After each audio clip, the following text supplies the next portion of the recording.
अस्सलाम वालेकुम everyone, welcome to बिब्लियोथेरेपिस्ट। उम्मीद आप सब खैरियत होंगे। आपके लिए पेश खिदमत है मोहब्बत दिल पे दस्तक अस्कल रिफ़त सहर ताहिर, एपिसोड 29। अगर आपकी ये मेहरबानी सिर्फ अम्मी के लिए है तो मुझसे क्या शिकायत है आपको? अम्मी को आप इनकार कर देती। मैंने तो आपसे खिदमत नहीं मांगी थी। वो चंद कदम चलकर उसके सामने आ खड़ा हुआ था। उसके बिला मुकाबिल निगाहों से तमस्कुर रहा था। वो सबा के लिए आजमाइश बनने लगा। उसकी निगाहों की तपिश ने पेशानी और कालूदा कर दी थी। अपनी खामखा की बहस पर उसे खुद निदामत होने लगी। वो आपकी तरफ से बहुत परेशान थी। बमुश्किल मेडिसिन लेकर सोने के लिए लेटी हैं। उसने अपने लबो लहजे की मजबूती में फ़र्क नहीं आने दिया था। नौफल गहरी सांस लेता पलटकर सोफे में धंस गया था। सबा के होठों से दबी दबी सांस खारिज हुई थी। मैंने उनसे कहा भी था कि मेरी एक ज़रूरी अपॉइंटमेंट निकल आई थी। मीटिंग थी साले आफरीदी के साथ। वो खुद कलामी के अंदाज में कह रहा था। साले आफरीदी का नाम सुनकर सबा को अजीब सी जलन का एहसास हुआ था। बहुत खूब। सीने पर बाजू लपेटे हुए वो तनसन मुस्कुराई थी। आधी आधी रात तक मीटिंग का बहाना सोचा है आपने? वो करंट खाकर सीधा हुआ था। हवास में तो है आप? मैं तो हवास ही में हूँ, मगर आप ये जो खेल खेल रहे हैं उसका क्या जवाब है आपके पास? उसके नागवार अंदाज पर वो चटक गई थी। वो दफतन मुस्कुरा दिया था। बहुत महसूस होते हुए बोला, मोहब्बत से बढ़कर भी कोई जवाब हो सकता है क्या? मोहब्बत और सर्दियों में घिरने लगी। इस 4 हरफी लफ्ज़ के मज़े रट लेने से मोहब्बत का पैमाना नहीं आ जाता, और आपका तो इस जज्बे से दूर दूर तक कोई वास्ता नहीं है। सही कहा आपने। वो बहुत दोस्ताना अंदाज में बोला था। मैं कहाँ इस मोहब्बत वगैरह के चक्कर में पड़ने वाला था। ये सब तो साले की मेहरबानी है। उसी ने मुझे बताया कि मोहब्बत असल में क्या होती है। उसकी दिलकश मुस्कुराहट सबा के दिल को खाक कर गई थी। कितनी बेवकूफ़ी से वह अपनी बीवी के सामने अपने माशके का जिक्र कर रहा था। मैं आपसे मोहब्बत के टॉपिक पर लेक्चर नहीं सुनना चाहती। अगर आइंदा भी अपनी मिस साले आफरीदी के साथ लेट नाइट मीटिंग का इरादा हो तो मेहरबानी करके दाखिली दरवाजे की एक चाबी अपने पास रखिएगा। मैं मजबूरन भी ये ड्यूटी देने को तैयार नहीं हूँ, उसने मश्तियाल अंदाज में कहते हुए जाले को गोया दांतों तले पीस डाला था। बहुत बेरुखी से कहते हुए वो तेज़ कदमों से सीढ़ियाँ चढ़ गई थी। नौफिल ने चेहरा मोड़कर उसे सीढ़ियाँ तय करते देखा। फिर गहरी सांस फिज़ा में खारिज करते हुए बालों में हाथ फेरते हुए मुस्तरबाना अंदाज में कुछ सोचने लगा। अनस का सवाद से फ़ोन आया था। सलाम दुआ के बाद जोहा के नगीन के साथ शिकवे शुरू हुए तो ख़त्म होने में ही नहीं आ रहे थे। मैं यहाँ बहुत अकेली हूँ। सबा भी नौफिल भाई को ऐसी प्यारी हुई कि अब उसे अपने प्यारे लगते ही नहीं है। और तुम लोगों को टूर पर निकले हुए 20 दिन हो गए हैं। बस अब वापस आ जाओ। ज़रा भी नहीं लगता कि नई शादी वाला घर है। वो अपनी तन्हाई के तस्करे पर इस कदर जज्बाती हुई कि नगीन को बोलने का मौका दिए बगैर भी दफ्तर खोल बैठी, जबकि नगीन मुसलसल हंस रही थी। दफतन किसी ने उसके हाथ से रिसीवर छीन लिया तो वो गड़बड़ा सी गई, जबकि मुईद उसी इत्मीनान के साथ नगीन से बात कर रहा था। और उसके बाद अनस के साथ भी गुफ्तगू की गई। कोई जल्दी नहीं है, टेक योर टाइम, इंजॉय करो इस ट्रिप को। जंगली। वो मुईद की इस हरकत पर कुड़कर रह गई थी। ऊपर से वो उसकी कई शिकायतों को बढ़ा रहा था। ये तो पागल है बिल्कुल, और यूं भी खाली दिमाग शैतानों का घर होता है। फारिग बैठे हुए तन्हाई न सताए तो और क्या हो। तुम बस अपना ख्याल रखना दोनों। ओके, अल्लाह हाफिज़। बहुत खुशगवार मूड में बात ख़त्म करके रिसीवर रख कर वो पलटा तो जोहा उससे बोली, मैं नगीन से ज़रूरी बात कर रही थी। रिसीवर क्यों छीना मुझसे? ज़रूरी बात? मुईद ने जैसे बहुत हैरत से उसे देखा, फिर कदर तमस्कुराना अंदाज में कहा, मैंने तो सुना जैसे तुम उन्हें अपना गम तन्हाई सुना रही थी। जोहा की पेशानी सुलग उठी। कैसे भिगो भिगो कर मारता था ये शख्स। कभी जो उसका माजी जतलाने से रहा हो। मैं चाहे गम तन्हाई सुनाऊं या खुशी के किस्त, तुमसे मतलब। और तुम्हारा क्या दुनिया में एक ही काम रह गया है, जोहा मीर की जासूसी करना? So what? वकालत की तरह जासूसी करना भी बहुत इंटरेस्टिंग प्रोफेशन है। वो हल्के से झटक कर इत्मीनान से बोला तो वो जिद आ गई। हाँ, बहुत इंटरेस्टिंग है, मगर इनकी इजाज़त सिर्फ तुम ही को है। मैंने तुम्हारे तजस्सुस के ज़रा सा लॉकर क्या खोल लिया कि कहराम ही मचा दिया। माइंड यू जोहा मीर, तुम्हारी वो हरकत जासूसी नहीं बल्कि चोरी के ज़िमरे में शुमार होती है। अभी बहुत आसान से कह रहा था वो, मगर जोहा के तो तलुए लगी और सर पर जा बुझी। क्या मुझे चोर कह रहे हो तुम? क्या चुराया था मैंने वहाँ से? कौन से ऐसे हीरे जवाहरात रखे हुए थे वहाँ? वो तो मैं पहुँच गया वहाँ, वरना क्या पता। मिस्टर मोहित हसन, वो कदर तेज़ लहजे में उसकी बात काट गई थी। तुम वकील होगे तो अपनी वकालत में, मगर मुझ पर ऐसा बेहुदा इल्ज़ाम लगाने की कोई ज़रूरत नहीं। हाँ चोरी, तुम जैसे तो मैं खड़े खड़े 10 खरीद सकती हूँ। वो बदतमीज़ी की आंखें हद तक उतर आई थी, मगर खिलाफ आदत मोहित उसके इश्तियाल को बहुत आराम से ले रहा था। उसी रसान भरे अंदाज में उसकी आंखों में आंखें डालते हुए बोला, मेरा नहीं ख्याल कि तुमने कभी मुझे इतना पसंद किया हो। एक में तो मैं तुम्हें बर्दाश्त नहीं हूँ, कुजा मुझे से 10। जोहा को लगा उसकी पेशानी को किसी ने जलते अंगारे से दाग दिया हो। गुस्से में कहे गए आम से जुमले को पकड़ कर वो कहाँ से कहाँ ले गया था। आई हेट यू मोहित हसन। इस दुनिया में अगर किसी से मैं नफरत करती हूँ तो वो सिर्फ तुम हो, सिर्फ तुम। शायद गुस्से और बेबसी ने उसे ज़िल्लत का एहसास दिलाया तो वो भराए हुए लहजे में चटक कर कहती हुई चली गई थी। चंद लम्हों तक यहीं खड़े रहने के बाद मोहित ने गहरी सांस भरते हुए सर झटका और ताईजान के कमरे की तरफ बढ़ गया। मैंने तो कह दिया है अनस से कि वापस आ जाए, महीना भर तो हो ही चला है। उसे देखते हुए ताईजान ने कहा तो वो कोहनी तले तकिया दबाता उनके बिस्तर पर नींद दराज होकर मुस्कुरा दिया। आप लोग तो बस।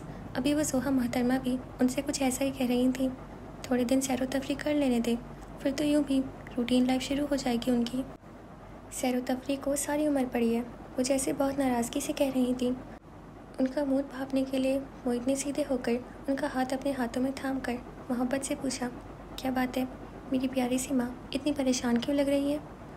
हमेशा की तरह उसके यूँ लाड से माँ कहने पर वो निहाल सी हो गई थी, मगर फ़िलहाल उन्होंने खुद को संजीदा ही बनाए रखा था। परेशानी की ही तो बात है, घर में यूँ खामोशी छाई रहती है जैसे यहाँ कोई रहता ही ना हो। वो बेसाख्ता मुस्कुरा दिया। अब इसका मतलब ये तो नहीं ना कि हम उन लोगों को वापस बुला लें। उनको नहीं बुला सकते, मगर कुछ खुशी का एहतमाम तो कर सकते हैं ना, उन्होंने कहा। तो नासमझी के आलम में उन्हें देखने लगा। क्या मतलब? मतलब ये कि अब तुम्हें भी किसी खूंटे से बांध देना चाहिए। वो मुस्कुराई तो हमेशा की तरह उनकी आंखों से मोहित को सिर्फ और सिर्फ मोहब्बत झलकती दिखाई दी। उनका मतलब भाप कर वो भी हंस दिया। अभी तो अनस और सबा की शादी को 1 महीना भी नहीं गुजरा है और आपको एक और खूंटा बांधने की ज़रूरत पड़ गई है। मजाक में मत टालो मोहित, वो पहले ही मुझ पर खफा हैं कि अनस से पहले नहीं तो कम से कम उसके साथ ही तुम्हारी शादी भी हो जानी चाहिए थी। वो संजीदा थी। मोहित ने उनका हाथ होठों से लगा लिया। इतनी जल्दी क्या है बड़ी मामी, पहले मैं अपनी प्रोफेशनल लाइफ तो सेट कर लूँ, ये सब उसके साथ साथ चलता ही रहता है। उसका अंदाज सरासर बहलाने वाला था, मगर वो खफगी से बोली, शादी है, कोई चाय कॉफ़ी नहीं जो साथ साथ चलती रहेगी। अनस ने कौन सा बिजनेस में झंडे गाड़ लिए थे जो उसकी शादी हो गई और तुम्हारी नहीं हो सकती। प्रोफेशनल लाइफ बाद में भी होती रहेगी, पहले अपनी पर्सनल लाइफ सेट करो। कम ऑन माँ, इससे खूबसूरत किसी की क्या लाइफ हो सकती है कि उसके पास आप जैसी माँ हो। वो उनको बाहों में घेरते हुए मज़े से बोला तो उन्होंने उसकी पेशानी चूम ली। ये माँ सारी उम्र तो तुम्हारे साथ नहीं रहने वाली ना, इसलिए मेरी खुशी के लिए मान जाओ। पूरी मोहब्बत लहजे में कहने लगी थी वो कि वो करंट खाकर उन्हें टोक गया। प्लीज़ माँ, ऐसा मत कहें, अभी नहीं। वो उनके मामले में हद दर्जा जज्बाती था। अब भी उनके आम से लहजे में कही बात सह नहीं पाया था। आप सिर्फ अपनी खुशी की बात करें, मुझे हुक्म दे जिसमें आपकी खुशी हो। उसकी फर्मा बरदारी उनके दिल में तराजू हो गई। मेरी नहीं, तुम्हारी भी खुशी लाजमी है मेरी जान। उनकी आंखों में नमी उतर आई थी। आप कहें तो वो जानने को बेचैन हुआ था।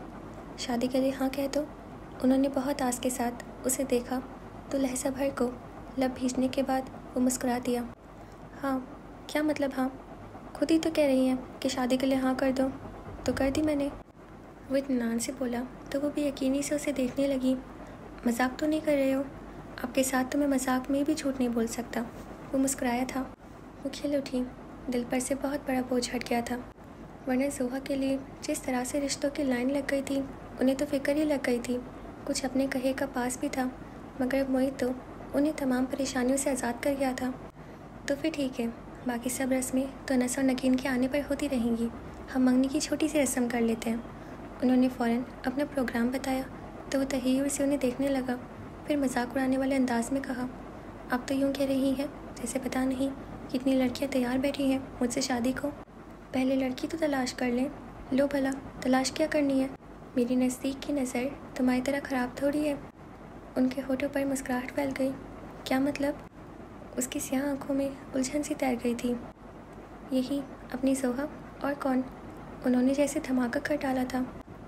उनकी इस कदर गैर मुतवक्को बात पर मोहित के असाब को एक झटका सा लगा था। वो बेहद बेयकीनी से उन्हें देखने लगा। अच्छी है ना? वो बड़े इश्तियाक से उसकी राय पूछ रही थी। जोहा? वह भी बेयकीनी के हिसार में था। मैंने तो ज़ोहरा को तसल्ली दे दी है कि वह सोहा की तरफ से बेफिक्र हो जाए। वह अब हमारी है। सच्ची बात तो ये है कि मैंने हमेशा तुम्हारे साथ सोहा को ही सोचा है। तुम्हारा क्या ख्याल है? वो अपनी खुशी बताने के बाद उसकी खुशी पूछ रही थी। वो गुमसुम सा बैठा, चौंक गया, फिर नॉर्मल से अंदाज में बोला, ये सवाल तो आपको सोहा से पूछना चाहिए। लो, उससे क्या पूछना? वो कदर खफगी से गोया हुई। मेरी अपनी बेटी है, उसके लिए बेहतरीन लड़का ही पसंद करूँगी, चाहे वो फैमिली में से होता या कहीं बाहर से। और तुमसे बेहतरीन कौन हो सकता है उसके लिए? माँ को तो अपने बेटों में कोई खराबी हो भी तो भी दिखाई नहीं देती। ये तो आप सोहा से पूछें। वो आराम से कह रहा था। क्या तुम्हें इस रिश्ते पर एतराज़ है? वो ठिठकी। मैं तो सिर्फ आपकी खुशी चाहता हूँ। वो बदिक्कत तमाम मुस्कुराया था। ताईजान ने वह फ़ौरन मोहब्बत से उसकी पेशानी चूम ली। और मैं तुम्हारी खुशी में खुश हूँ। अब मैं चलूँ? मुझे केस स्टडी करना है। वो उठ खड़ा हुआ। दिल में यकलक थी, बेसुकूनी डेरा डालने लगी थी। कहीं बेकिनारे से रत जगे, कहीं सरंकार से ख्वाब थे। तेरा क्या उसूल है ज़िंदगी?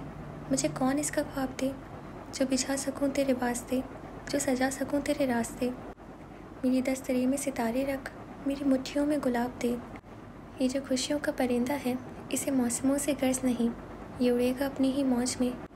इसे आप दे के शराब दे, कभी यूं भी हो तेरे रूबरू मैं नज़र मिला के ये कह सकूं, मेरी हसरतों को शुमार कर, मेरी ख्वाहिशों का हिसाब दे। वो कितनी ही बार इस गज़ल को पढ़ गई थी, ठहर ठहर कर, लफ्ज़ ब लफ्ज़। अंदर मचलती हलचल थी कि बढ़ती ही जा रही थी। कभी यूं भी हो तेरे रूबरू मैं नज़र मिला के ये कह सकूं, मेरी हसरतों का शुमार कर, मेरी ख्वाहिशों का हिसाब दे। उसकी आंखों के किनारे भीगने लगे। और तुम्हारी तरफ तो मेरे बहुत से हिसाब निकलते हैं नौफल अहमद। मेरे एतबार को फना किया है, मेरी इज़्ज़त नफ्स को पामाल किया है, मेरे ख्वाबों के शजर को उजाड़ दिया है, मेरी ख्वाहिशों को बर्बाद कर दिया है। किस किस का जुर्म हिसाब चुकाओगे तुम? उसने जलती आंखें मूंदी तो आंखों के किनारे से गर्म पानी बह निकला। अंदर की तपिश को नकासी का कोई तो रास्ता चाहिए ही था। सो उसने भी उन आंसुओं को रोकने की कोशिश नहीं की थी। दरवाज़ा खुलने की आवाज़ इस कदर अचानक थी कि उसने तेज़ी से सीधे होते हुए दुपट्टे के किनारे से चेहरा साफ किया और पलटकर किताब साइड टेबल पर रखने लगी। अब अभी तक तैयार नहीं हुई? साले का दोबारा फ़ोन आ चुका है। नॉवल की आवाज़ उसे अपने अकब से सुनाई दी तो वो फिर से किताब खोलकर चेहरे के आगे किए बैठ गई। मैं आपसे मुखातिब हूँ मोहतरमा। वही तंजिया सा अंदाज सुबह सुलग कर रह गई थी। मेरा कहीं जाने का मूड नहीं है, उसने नॉर्मल से अंदाज में कहा। तो भी उसकी आवाज़ का भरायापन नहीं छुप सका था। नौफल ने चुभती नज़रों से उसकी तरफ देखा जो खुद को किताब में महू ज़ाहिर कर रही थी। मैंने आपके मूड पर बात नहीं छोड़ी थी, बल्कि मैंने आपसे कहा था कि 5 बजे तक आपको रेडी होना चाहिए। उसके तहमकाना अंदाज पर दबकर सबा ने किताब बिस्तर पर पटकी थी। तो यूँ कहे ना कि ऑर्डर दिया था आपने, आप यूँ ही समझ लें। उसके झुके चेहरे पर नज़र दौड़ाता वो सुकून से बोला था। उसकी शख्सियत चार्मिंग और भरपूर थी, कहीं कोई स्कैम या सफाकी की झलक नहीं थी, मगर उसके ठंडे लफ्ज़ों की मार बहुत तेज़ होती थी। उसका रवैया दिल को तार-तार कर जाता था। आई एम सॉरी, मैं नहीं जा रही। सबा को अपने चेहरे से उठती तपिश का एहसास बखूबी हो रहा था। सख्ती से इनकार कर दिया। चंद लम्हों तक उसके सरकश अंदाज को देखने के बाद वो आगे बढ़ा और झुककर उसका बाजू थाम कर मुकाबिल खड़ा कर दिया। वो इस अफ्ताब पर बड़ा फरोख्ता सी हो गई। आप नरमी से मेरी बात मान लेंगी तो इसमें आप ही का फ़ायदा होगा, वो बेहद संजीदगी से कह रहा था। सबा का दिमाग झंझना उठा। वरना क्या कर लेंगे आप? मेरे ख्याल में सबा बीबी आप ज़बरदस्ती पसंद नहीं करेंगी। वो कदर उसकी तरफ झुक कर मायने अंदाज में बोला था। उसके मलबूस से उठती दिलफरेब महक लम्हों में सबा के गिर्द हिसार कर गई थी, मगर वो इस कदर दिल गिरफ्तार थी कि उस गुर्बत पर हया से सिमट भी नहीं सकी। उसकी गुफ्तगू में रंग ही कब छलकते थे कि वो अपने चेहरे की लाली को छुपाने की तगो-दो करती। कुछ कहने की कोशिश में उसके लब लरसे, मगर बेबसी का एहसास इस कदर शदीद था कि वो कुछ कहे बगैर उसे अपना बाजू उसकी बेहद गिरफ्त से आज़ाद कराती तब से बिस्तर पर बैठ गई। अगले 20 मिनटों में आपको बिल्कुल रेडी होना चाहिए। मैं लाउंज में इंतज़ार कर रहा हूँ, वरना सूरत हाल की जिम्मेदार आप होंगी। उसके क़ल्बी और ज़हनी हालत से बेपरवाह बहुत आम अंदाज में ऑर्डर देता चला गया था। उसके लबो लहजे में छिपी धमकी ने सबा को सुलगा कर रख दिया था। उसका जी चाहा हर शय को तहस नहस कर दे, इस कदर चीखे चिल्लाए कि अंदर का सारा दुख, सारा दर्द ख़त्म हो जाए। मेरे खुदा, मैं तेरी इस आजमाइश के काबिल नहीं हूँ मेरे मालिक। हाथों में चेहरा छुपाए वो रोती थी। तैयार होकर नीचे लॉन्च में पहुँची तो वो सोलेहा बेगम और अदीना के साथ मुँह गुफ्तगू था। रेड कलर का ट्राउज़र और शॉर्ट शर्ट उसके रूप की ताबानी को कई गुना बढ़ा गई थी। उस पर ही मुनासिब से किए गए हल्के मेकअप ने उसकी नकोश की दिलफरेबी को इंतहा तक पहुंचा दिया था। हाई हील उसकी कामिद पर खूब जच रही थी। सोलेहा बेगम ने उसे देखते ही बेख्तियार माशाअल्लाह कहा तो अदीना की किसी बात का जवाब देने के बजाय उसने भी बेसाख्ता सबा की तरफ पलट कर देखा था। और ये देखना ऐसा ही था कि कई लम्हों तक उसकी नज़र वापस पलटना भूल गई थी। उसकी निगाहों की बेख्तियारी से बेखबर सोलेहा बेगम के पास जा बैठी, मगर नौफल की बेख्तियारी अदीना के लिए नज़रअंदाज करने वाली चीज़ नहीं थी। वो अपनी जगह पर पहलू बदल कर रह गई। मेरे घर में तो सबा के दम से रोशनी फैल गई है। खुदा ने मेरी बहू को सूरत और सीरत दोनों से दिल खोल कर नवाजा है। सोलेहा बेगम दिलो जान से उसकी मोहनी सूरत और तबीयत की मातिफ थी। वो उनके तौसीफ़ी अंदाज पर छीप सी गई और उसके चेहरे पर बिखरती सुर्खी इस कदर दिलकश थी कि नौफल को अपनी निगाह चुराना मुश्किल होने लगा। अपने बिखरते जज्बात की सरकशी कर वो उठ खड़ा हुआ था। मेरे ख्याल में ये तारीफ़ी संद वापस आकर भी हासिल की जा सकती है। अब चला जाए, हम काफ़ी लेट हो गए हैं। उसके संजीदा अंदाज ने सबा को खजल सा कर दिया था। वो फ़ौरन उठ खड़ी हुई थी। गाड़ी में बैठते ही उसने हाथों में थामा खूबसूरत सा रेड पर्स डैशबोर्ड पर फेंका था। इग्निशन में चाबी घुमाता वो चौंक कर उसे देखने लगा। अगर मैं आपकी रिस्पेक्ट करती हूँ तो इसका ये मतलब नहीं है कि आप जब और जहाँ मेरी इंसल्ट कर दे। वो गुस्से से कह रही थी। बिहेव यू, ये लड़ने की जगह नहीं है। चौकीदार को गेट खोलते देखकर वो सख्ती से बोला तो वो लब भींच कर रह गई, मगर गेट से बाहर निकल कर रोड पर आते ही जैसे उसका सब जवाब दे क्या था। क्या ये सब हदूद मेरे लिए है? आप पर वक्त और जगह की कोई पाबंदी नहीं है। बदतमीज़ी के लिए वॉट? उसे खफीफ से झटका लगा। बदतमीज़ी? इसे बदतमीज़ी कहते हैं। 4 लोगों के दरमियान जो जी में आया कह दिया। उसके अंदाज में तपिश कम होने में ही नहीं आ रही थी। हालांकि ये वही सबा थी जिसके ठंडे मिजाज और शर्मीले अंदाज की सब मिसाल दिया करते थे। मगर बाज़ जगह और रिश्ते ऐसे होते हैं जहाँ अगर इंसान को इज़्ज़त, मान और तौजी ना मिले तो सुलझे हुए तबे के शफाफ आईने को चिड़चिड़ेपन की धूल गिर्द आलूद कर लगती है और इसमें से असलियत और खरेपन को ढूंढना मुश्किल होने लगता है। वो भी ऐसी ही कैफियत में घिरने लगी थी। मैंने कुछ गलत नहीं कहा था। अगर आपको वाकई अपनी तारीफ़ सुनने का इतना ही शौक़ है तो वापसी में पूरा कर लीजिएगा। वो बहुत आसानियत से कह रहा था। मुझे ऐसा कोई पागलपन लाहक नहीं है। मुझे ढक कर रह गई थी। स्टीयरिंग व्हील सीधे हाथ से संभालते हुए नौफल ने सामने रखा पैकेट उठाकर सिगरेट लबों में दबाई और लाइटर से उसे आग लगाई। वो दांतों पर दांत जमा कर रह गई। होना भी नहीं चाहिए। एंड माइंड यू, मुझे ख़वातीन का आधी आस्तीनें पहनना बिल्कुल भी पसंद नहीं है।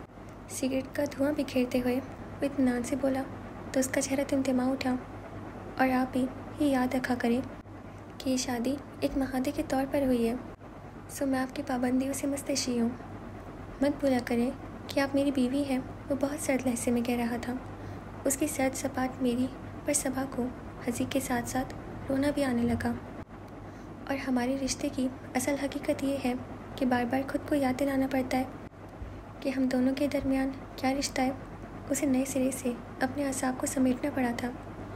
वो क्या है सबा बीवी कि मैं अपनी ज़िंदगी गुजारने के लिए कुछ असूल तय कर चुका हूँ, तो आप अपनी ज़िंदगी गुजारें। मैं अपनी ज़िंदगी खुद ही गुजारना चाहती हूँ। उसकी हद दर्जा बेदिली पर चटक कर रह गई थी। मैं आपको पहले भी कह चुका हूँ कि मुझे बहस करने वाले ख़वातीन पसंद नहीं है। उसकी तलखी का असर लिए बगैर वो जताने वाले अंदाज में बोला तो वो भड़क उठी। आपको ये पसंद नहीं, वो पसंद नहीं, मेरी कोई बात नहीं। मुझे भी आपका सिगरेट पीना पसंद नहीं। छोड़ दें उसे। उसके एकदम आपे से बाहर होने पर वो अपनी सेहत तराज आँखों को खफीफ सी जंबिश देकर उसे देखने लगा। फिर तमस्कर उड़ाने वाले अंदाज में बोला, आपको एक खुशफहमी क्यों है सबा बीवी कि मैं खुद को आपकी खातिर बदल दूंगा? हल्की सी सांस अंदर खींचते हुए सबा ने जैसे अपना सब समेटा था। वो तो जैसे कोई राह नहीं छोड़ रहा था। किरची किरची करने के बाद बिखेरने पर तुला हुआ था उसे। ये था उसका शरीक सफ़र, ज़िंदगी का साथी। तो क्या ये तय हुआ है सबा मीर कि अब रोज़ खुद को इस बिखरने और समेटने का आदी करना पड़ेगा? तो फिर आप भी अपनी ये गलतफहमी दूर कर लें नौफिल अहमद कि आप इस नाम नहादे रिश्ते का सहारा लेकर ब्लैकमेल कर सकते हैं। मैं आपको मेरी ज़िंदगी गुजारने की इजाज़त नहीं दे सकती। अंदर ही अंदर खुद को बहादुर का सबक देते हुए इतने दिनों में पहली बार वो बेहद मजबूती से बोली थी। वो खामोशी से विंड स्क्रीन के पार देखता ड्राइविंग कर रहा था। उसकी बात के जवाब में कुछ भी नहीं बोला। जाने कोई मसलहत पेश नज़र थी या कोई जवाब ही नहीं बन पड़ा था।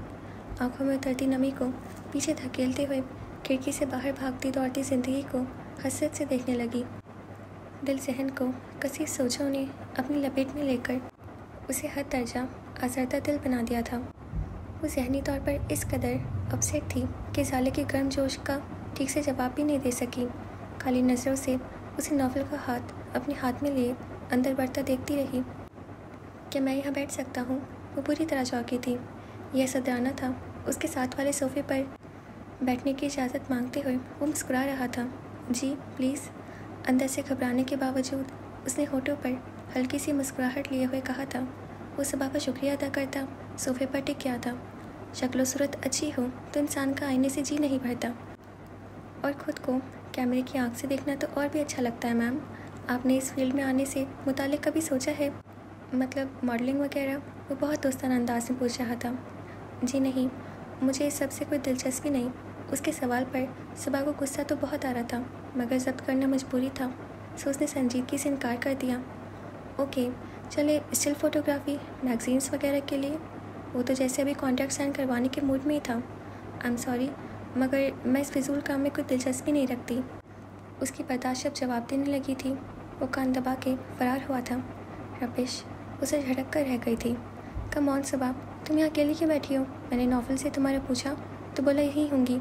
कमाल है, एक ही माह में ये हाल है एक नई शादीशुदा जोड़े का। चलो उठो। वो अपने मखसूस अंदाज में बोलती, उसका हाथ थामती उसे उठाने लगी तो वो मेज़ पर रखा अपना पर्स संभाल कर उठ खड़ी हुई। ये भी गुज़िश्ता की तरह मर्द औरतों की तखसीस के बगैर पार्टी थी, और किस खुशी में थी यह भी उसे पता नहीं चला था।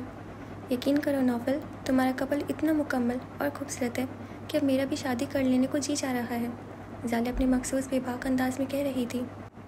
तो मैम, आपने क्यों इतनी देर कर दी? आपकी खातिर तो कोई भी सर कटवाने को राज़ी हो जाता। किसी ने हाँक लगाई तो वह हंसती हुई नौफिल की तरफ देखकर शरारत से बोली, भाई तुम लोग ये मत समझना कि मुझे किसी ने लिफ्ट ही नहीं कराई। बस बात सिर्फ इतनी सी है कि वो मुझे छोड़ निकला। मुझे ही नहीं बल्कि अमेरिका को भी छोड़ कर भाग गया। क्यों नौफिल? नौफिल के होठों पर भी बहुत शानदार सी मुस्कुराहट फैली थी। वो उसका इशारा अच्छी तरह समझ गया था, मगर उसके पहलू में बैठी सबा सर से पाँव तक धड़ाधड़ चलने लगी। किस कदर बेखौफी से इश्क और मोहब्बत का खेल खेला जा रहा था, वो भी ऐन उसकी नज़रों के सामने। भाई, हो सकता है कि उस भगौड़े की कोई मजबूरी हो जो उसे तुमसे भागना पड़ा, वरना कोई अमेरिका तो छोड़ दे, मगर तुम्हें नामुमकिन। नौफिल की बात पर कह कहा पड़ा था। सबा को अपनी पेशानी तपती महसूस होने लगी। मर्द और औरत की तखसीस के बगैर हर तरह की बात कर देना उन लोगों की आदत थी, मगर वो जिस घर से आई थी वह इन बातों का खास ख्याल रखा जाता था। अभी उसका वहाँ से भाग जाने को जी जा रहा था। वैसे सभी दाद देनी पड़ेगी तुम्हारे हौसले की। तुमने नौफिल को इजाज़त कैसे दे दी इस फील्ड में आने की? जाले हंसते हुए पूछ रही थी। वह हैरान सी उसे देखने लगी। मैंने तुमसे कहा था जाले, इनके लिए ये सरप्राइज़ है। नौफिल ने उसे याद दहानी कराई तो उसने अपनी पेशानी पर हाथ मारकर जैसे अपनी याददाश्त को कोसा, फिर जल्दी से बोली, चलो कोई बात नहीं, इस सीक्रेट को अब ओपन कर देते हैं। वो खामोशी से उनके चेहरे को देख रही थी। इनमें से कोई कुछ नहीं बताएगा मैम। असल में सरप्राइज़ ये है कि हमारे अगले कमर्शियल में Naufil as a model introduce हो रहे हैं, और ये पार्टी इसी कॉन्ट्रैक्ट साइन होने की खुशी में रखी गई है। असद राना ने हंसते हुए पोल खोल दी थी। सबा को हैरत और बेयकीनी का झटका सा लगा। नौफिल अहमद और मॉडलिंग? मैं तो कब से इसे फोर्स कर रही थी, मगर ये बहुत अक्लमंद है अपने तमाम राइट सेव करने को। इस फील्ड में आने की सोची है इसने। जाले उसे छेड़ रही थी जबकि वो हंसते हुए देख रहा था, जो होठों पर हल्की सी मुस्कुराहट लिए उलझी उलझी से बैठी थी। तुम्हें हैरानी नहीं हुई सबा? जाले ने हैरत से पूछा तो वो उसी मुस्कुराहट के साथ उसे कदर तवक्कुफ के बाद बोली, मुझे बिल्कुल भी हैरत नहीं हुई। इनकी एक्टिंग की सलाहियत का तो मुझे भी बहुत अच्छी तरह अंदाज़ा है। ये चाहे तो ड्रामों में भी काम कर सकते हैं। ओह, जाले ने तौसीफ़ी अंदाज में सर हिलाया था, जबकि नौफिल उसकी तंज को पूरी तरह पा गया था। कितने आराम से सबके बीच वो उस पर चोट कर गई थी। किसी और को पता चला हो या नहीं, लेकिन उसको निशाना बनाया गया था। वो अपना हौसला आजमा कर रह गया था। जाले ने उन्हीं की मेज़ पर खाना खाया था। अब बताओ नौफिल, क्या हाल है मोहब्बत का? चाय के दौरान जाले ने उसे छेड़ा तो वो पहलू से उठती टीज़ को नज़रअंदाज करते हुए हल्के से मुस्कुरा दिया। ये सब फारिग वक्त की मशगलें हैं जाले आफरीदी। क्या? जाले ने उसे आंखें दिखाई। और वो जो मेरे आगे पीछे रोते फिरते थे, मोहब्बत ये मोहब्बत वो। नौफिल ने एक नज़र सर झुकाए अपने कप के किनारों पर उंगली फेरते सबा को देखा और याद करने वाले अंदाज में बोला, मोहब्बत की मराज पा लेना ही तो होता है। Well said. जाले ने सर धुना था, फिर तंजन बोली, यानी पा लिया तो मोहब्बत फिनिश? फिर मुझे तो कहना चाहिए कि मुझे अभी तक मेरी मोहब्बत नहीं मिली। लीव दिस टॉपिक साले। वो भी कौन सा अंदर से पुरसुकून था, हंसी होकर बोला, मगर वो तो इस पर आमदा थी। एक तो तुम मशरक़ी मर्द इस कदर कंजर्वेटिव होते हो कि अपनी मोहब्बत को बीवी तक पर आश्कार नहीं करते। उसने रुख बदल कर सबा को मुखातिब किया था। क्यों सबा, क्या इसने तुम्हें अपनी शादी से पहले वाली मोहब्बत के कारनामे नहीं सुनाए हैं? मेरे सामने तो खूब रोना रोया जाता था मोहब्बत का। सबा ने जरा सी पलकें उठाकर नौफिल की तरफ देखा तो वो उसी को देख रहा था। वो नज़र झुकाकर फिर बोली, इन्हें कुछ कहने की ज़रूरत ही नहीं पड़ी। ओहो, जाले ने शरारत से नौफिल को देखा जो इत्मीनान भरी सांस ले रहा था, फिर शाने उचका कर मुस्कुरा दिया। बहुत लकी है नौफिल, जिसे तुम जैसी अंडरस्टैंड करने वाली बीवी मिली, और वो भी बहुत मोहब्बत करने वाला शख्स है सबा, बहुत शिद्दत पसंद। ऐसे शख्स को बहुत एहतियात और मोहब्बत से हैंडल करने की ज़रूरत होती है, मगर मुझे यकीन है कि वह तुम्हारे हिसार से बाहर कभी जा ही नहीं सकता। तुम उसे ज़रूर संभाल कर रखोगी। वापसी पर सबा की समातों में जाले की बातें गूंज रही थीं, जो नौफिल की अदम मौजूदगी में उसने सबा से कही थी। उसने सर सीट की पुश्त पर टिका दिया। तुम तो शायद नौफिल अहमद को भूल चुकी हो जाले, मगर ये शख्स वाकई शिद्दत पसंद है, इसलिए तो तुम्हीं को चाहे जा रहा है और मेरे वजूद को दिन ब दिन मिट्टी किए जा रहा है। मैं तो इसे तब संभाल पाऊंगी ना जब भी तुम्हारे हिसार से निकलेगा। तुमने तो जाने कौन सा असम फूंक डाला इस पर, और अगर ऐसा कुछ था तुम दोनों के माँ बहन, तो मेरी ज़िंदगी को तजुर्बा क्यों बना डाला तुम लोगों ने? आप शायद मेरे इस फील्ड में आने की खबर से डिस्टर्ब हो गई हैं। वो शायद उसकी बेबसी से लुत्फ़ उठाने के मूड में था, वरना कोई दोस्ताना राब्ता तो कभी भी नहीं रहे थे दोनों के माँ बहन कि वो उसकी डिस्टर्बेंस की फ़िक्र में मुब्तला होता। गलतफहमी है आपकी। मैं यूँ ही किसी की भी वजह से डिस्टर्ब होने की आदी नहीं हूँ। वो चिढ़ गई थी। ओह, वो आहिस्ता से हंस दिया, फिर अंदर से उड़ते अस्तराब को दबाते हुए आम से अंदाज में बोला, आप तो यकीनन ख़ास लोगों की वजह से डिस्टर्ब होती होंगी, मेरा यहाँ क्या जिक्र? वो उसके आम से अंदाज में छिपे खास तंज को नहीं समझ सकी थी। खामोशी से रुख मोड़ कर बैठ गई। नौफिल ने लब भेजते हुए कैसेट अंदर धकेल कर फुल वॉल्यूम में टेप चला दी। मैडोना का फास्ट नंबर गाड़ी में उधम मचाने लगा। उसका मकसद शायद सबा को जिज करना रहा होगा, मगर जितना शोर सबा को अपने अंदर से उठता महसूस हो रहा था, उससे बचने के लिए उसे गाड़ी में मचा शोर गनीमत लगा था। ओके जी, तो हमारे एपिसोड यहीं पे ख़त्म होता है, और आपको अब तक कैसा लग रहा है मुझे ज़रूर बताइएगा। और फाइनली मतलब मोहित से उन्होंने बात करी और वो तो डिस्टर्ब ही हो गया। खैर देखेंगे आगे क्या होगा, और सुहा का क्या रिएक्शन होगा जब उसे पता चलेगा कि घर में ऐसी बातें चल रही हैं।